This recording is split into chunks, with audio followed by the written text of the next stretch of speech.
आज की वीडियो में हम डिस्कस करेंगे humidity, it's effects on humans and birds और हमने इनको किस तरह कोप अप करना है। सबसे पहले हम थोड़ा ह्यूमिडिटी की बात करते हैं। बेटा आप जानते हैं कि जो एटमॉस्फेरिक एयर है ये मुश्तमिल होती है ड्राई एयर और वाटर वेपर के ऊपर।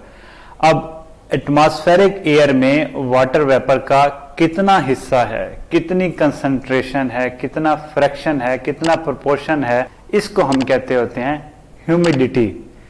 The concentration of water vapour present in air. Air का मतलब है यहाँ पे बेटा एटमॉस्फेरिक एयर। और ये जो वाटर वेपर होते हैं एयर के अंदर बेटा ये इनविजिबल होते हैं, नजर नहीं आते। अब ये जो हवा के अंदर मॉइस्चर की मिकदार कितनी हो सकती है ये बेटा डिपेंड करती है टेम्परेचर के ऊपर।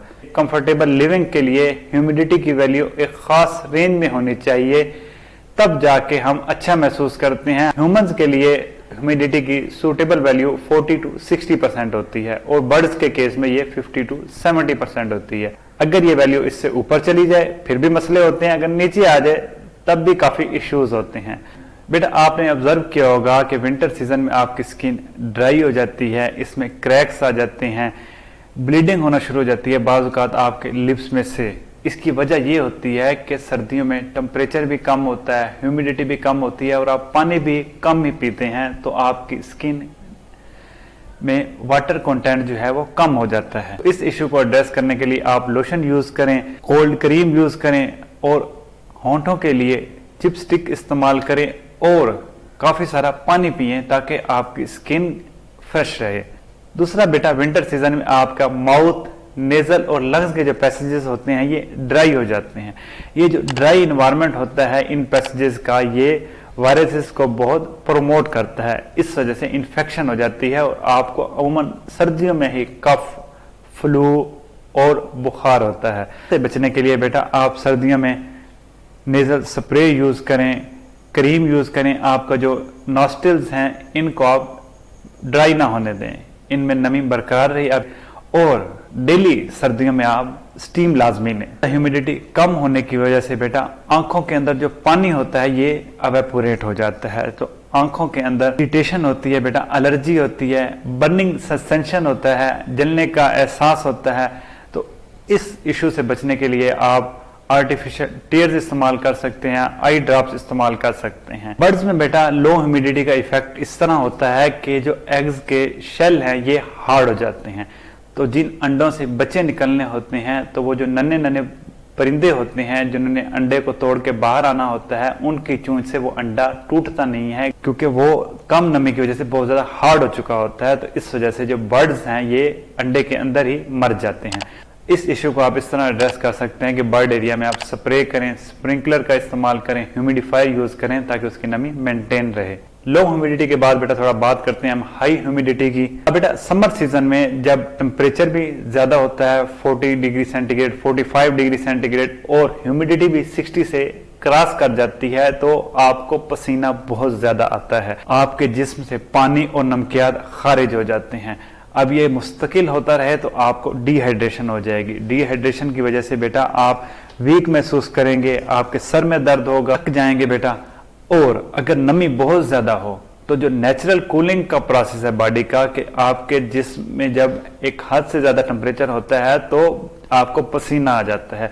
पसीना खारिज हो जाए अगर बॉडी से, एवेपोरेट हो जाए, आप कूलिंग महसूस करते हैं।